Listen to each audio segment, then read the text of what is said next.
Hi there, Duke fans. Welcome to DBR Bites, episode number 5. You know, it was pointed out to me that DBR Bites sounds a little bit like we think that we suck. That's not why we picked this name for this portion of our podcast. It's because these are little bite-sized nuggets.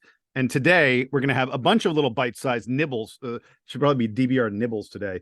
Hors d'oeuvres, if you will. Hors d'oeuvres. Yeah, exactly. We have a whole series of stories that we're going to be talking about in very quick fashion. As you heard just a moment ago, I am joined by Donald Wine on today's edition of DBR Bites. By the way, I'm Jason Evans. Do we really need to introduce ourselves anymore, Donald? Is that necessary? Yes. Yes. People need to know. The streets need to know who we are. There you go. We're still getting our name out there. Right. We're recording this on Friday afternoon. In the middle of the afternoon prior to Duke's big game against Georgia Tech on Saturday. And Donald, just very, very quickly, the first of our topics has to be Dariq Whitehead. We got some very good news. The good news is not that he's not going to be able to play against Georgia Tech. I think it's pretty clear he's going to miss some time, but John Shire said this week that he's not out for the season. And that they did an MRI. There doesn't appear anything structural wrong in his leg. We had been terrified that this had been a torn ACL or something like that. It does not. Sorry, not ACL. I mean Achilles. It does not appear to be anything like that. This is really good news, and the fact that Duke could get this guy back is big. Yeah, and when we were talking about it when we heard the news, and mind you, initially we were hearing some speculation that it could be a sprained ligament, but we don't know for sure what the actual injury is. We just know, according to John Shire, that it's not season ending. But I think it flashed back to last year before the season started when AJ Griffin went down in the practice that I was able to attend. And at that point, they feared the worst. They thought he had done tore his ACL and that he was going to be out for an extended period of time. And it turned out to just be some sort of sprain or of some sort, and he was able to come back and have a successful season last year. So this is very good news, and it gives us all a sigh of relief. Obviously, we're going to remain cautious as to how long he's going to be out. It's clear to me that Duke is not going to give a timetable for his return because, frankly, they may not have one. There's a lot of injuries that involve the lower leg where they just say, hey, put it in the boot for a few weeks and we'll evaluate as we go. And we've seen that from Duke. We've seen that from other colleges. We've seen that from NBA players where there's no defined timetable. So for the short term, we are glad that we at least have the hope that we're going to see him before the season is out at some point and that he will return to the floor for Duke. I think people may not realize how important Dariq Whitehead was becoming to this Duke team in ACC play. Conference games only. And really, we're at the point now where I think reflecting too much on pre-conference season may not be all that useful. Reflecting on games that happened in December, early December and November, that's 2 months away now. So just looking at the conference statistics, Dariq Whitehead was Duke's second leading scorer. Dariq Whitehead had the most 3-pointers on the team. Dariq Whitehead was averaging close to 25 minutes per game. He was, by the way, hitting 43% of his 3-pointers. We've lamented the fact that this Duke team has struggled from the perimeter. This dude was one of the very, very few guys on the team who was getting it done from outside, and missing him is a really big deal. Donald, just really quick, I think it's easy to, I want to talk about his minutes and who gets those minutes while we're waiting for Whitehead to come back. It's easy. Obviously, you can project that Jeremy Roach goes back into the starting lineup for Dariq Whitehead, and that Roach probably, Roach is going to be playing close to 30, maybe more than 30 minutes per game. But there's going to be some extra time, a little bit of extra time that is created by missing Dariq Whitehead. What do you think? Who's getting a little bit extra time because of it? Honestly, I think right now, the answer we might want to say is Jaden Schutt, that he could probably pluck off some of these minutes, but I think in reality is going to be, Ryan Young may get a few extra minutes, and it's not like when I say extra minutes to Ryan Young, he's still, in the 20s as far as minutes are concerned. Derek Lively is going to get more time on the floor. Mark Mitchell is going to get, significant time of that. And then also Jacob Grandison. I think those are the Yeah, four guys. Grandison's the guy Grandison's who I going to think, win the most yeah. time from this setback for Dariq Whitehead. But I don't think we're going much further down the bench than that. Yeah, Grandison had been averaging 16 minutes a game in ACC play. I think he probably gets into the 20s now. The other thing that we have to see, especially in these next couple games, is Jalen Blake's and how much time Jalen Blake's gets as a result of his banged up face, his nose, because that he's a guy who could suck up some extra minutes as well. All right, so we move on to the next topic. Yeah, let's do it. Okay, so the next thing we have is this: it's just been announced that the NBA has announced their all-star starters. They're not East and West. I mean, they are from the East and the West, but they're not divided into East and West teams. There's that whole playground pick'em thing that Giannis and LeBron will be doing right before the game starts, which will be a lot of fun, actually. But of the NBA starters, 3 of them are Dukies. Kyrie Irving, Jason Tatum, and Zion Williamson all were named NBA All-Star Game starters. I didn't even realize this. Donald, do you know the record for the most starters? I'm sorry, not most starters, most players in an All-Star game from an individual school? It's 4, isn't it? Yes. Didn't we have 4 a couple years ago? We have never had 4. We've had 3. We've never had 4. The record is 4. 2018 Kentucky and 1983 UCLA are the only programs to produce 4 All-Stars in 1 year. And Duke has 3 starters. I mean, I don't think we're going to get there this year because Brandon Ingram has been hurt, and so he's not going to get there. Paolo Banchero is probably a season or 2 away. I mean, Paolo's averaging 20 points per game. He's probably the best. He's probably the guy with the best chance of making it for sure. Well, again, because Ingram's been hurt, I think that next year, if you assume that Kyrie, Tatum, and Zion, who are all reasonably young and are not like starting to age out of their abilities, if those guys are still going to be all-stars in the future, I think Paolo and Ingram are the guys who have the 2 really good chances to potentially join them. It's kind of cool.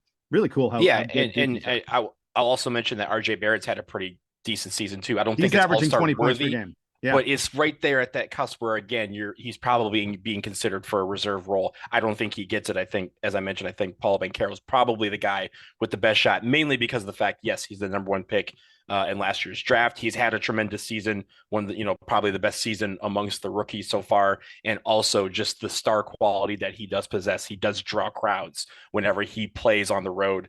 I think those are things that are always considered when you talk about the All-Star game. And also, if you think about it, unfortunately for Zion Williamson, he's been hurt over the last couple of weeks, and it's a question of whether he will be healthy enough to play in the All-Star game. We hope he will, obviously, but if there's, and not to say this is just for Zion, but if anyone gets hurt between now and then, there's the opportunity for the commissioner to name replacements. And I think Paolo Banchero would be one of those replacements if he doesn't make the initial roster.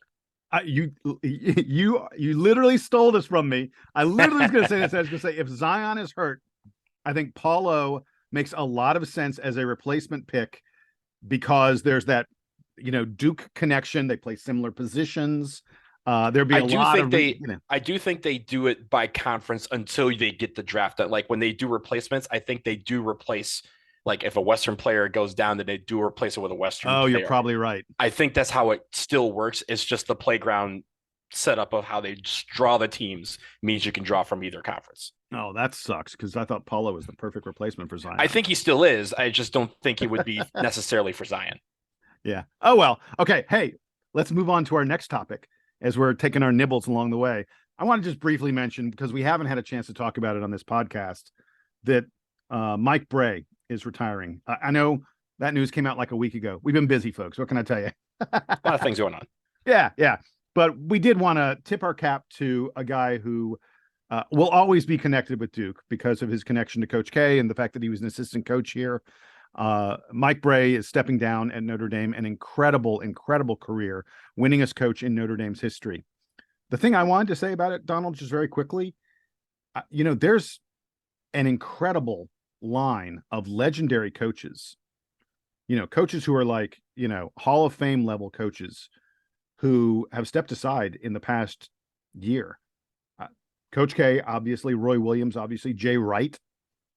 and now Mike Brey. Now, I'm not saying Mike Brey is on the level with those other three guys who all won multiple national titles, but considering what he was doing at a school like Notre Dame that is not nearly the basketball power that some of these other programs are, what he did was pretty darn impressive.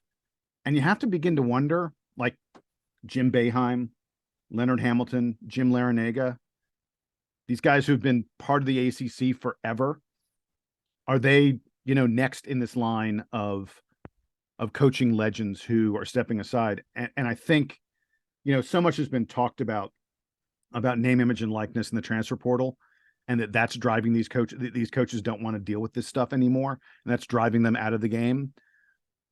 Yeah, I don't know. I get the impression that Mike Brey is such a sort of have fun, casual, good guy. I mean, he's got that reputation. One of the best interviews around. He's a guy who's, in news conferences after games, he was always incredibly honest and incredibly funny. Reporters say he's one of the best interviews out there. I don't get the impression that he's someone who's like, oh, this name, image, and likeness stuff is such a pain in the ass. I'm not dealing with that anymore. And he's hanging it up for that reason. And in fact, I'm not even 100% certain he's going to hang it up. I think that he may be leaving Notre Dame and maybe will show up someplace else. He's not Coach K or Roy Williams' age. Right. But I do think that there are things that have changed about coaching in recent years that has some of these guys going like, you know what? I've made 20, 30 plus $1 million in my career as a major college basketball coach. Maybe I don't want to deal with this stuff any longer. I know that coaches are way more involved in fundraising than they ever were. I know that because of name, image, and likeness, they have to do sort of a different level, a different kind of fundraising and interaction. And then regarding the transfer portal, I mean, think about this, Donald. It used to be that recruiting meant talking to high schoolers and trying to convince them to come to your school. Now recruiting means talking to the players that you already recruited out of high school and making them stick around. It's not easy to do. And Mike Brey's been great at it. I mean, Notre Dame is not a school that suffered from a lot of transfers. He's brought in some pretty good transfers, but boy, it's hard to be a college basketball coach at this point. And I don't blame Mike Brey for saying time to pack it up and step aside, at least for a little while. So for me, quickly, I think, Mike Brey is one of the, I don't care about his resume as far as like national championships and Final Fours and stuff are concerned. I consider him one of the elite coaches in college basketball, and he has been for quite a long time.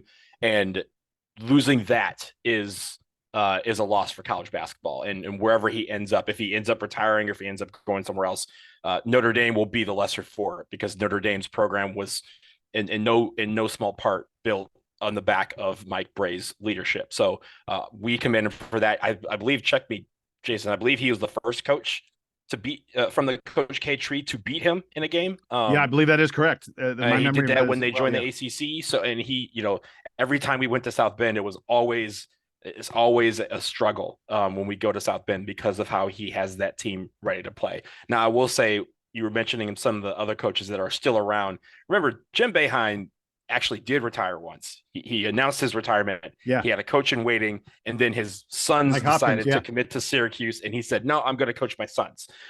So he decided to come back, and then there was the scandal where they had to vacate some wins, and now he's like, hey, I might stick around for a little while longer. But I don't think that NIL has a lot to do with it.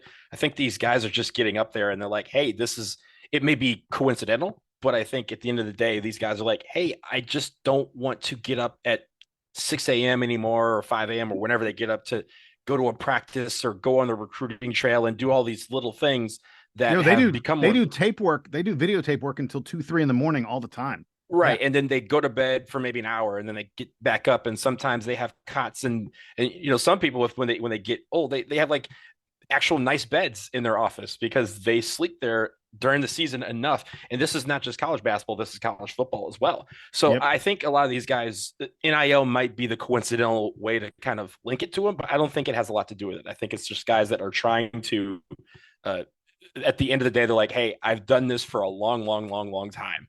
And it'd be nice to just wake up at 8 a.m. once and not have to worry about my sciatica nerve or something like that. And then I can just make breakfast and enjoy time with my family that I haven't had a chance to do over the last 20, 30, 40, or even 50 years. So if that's what Mike Brey wants to do, he's earned it, man. He's had a great career, and hopefully whatever his next path is. And honestly, Jason, you mentioned the interview.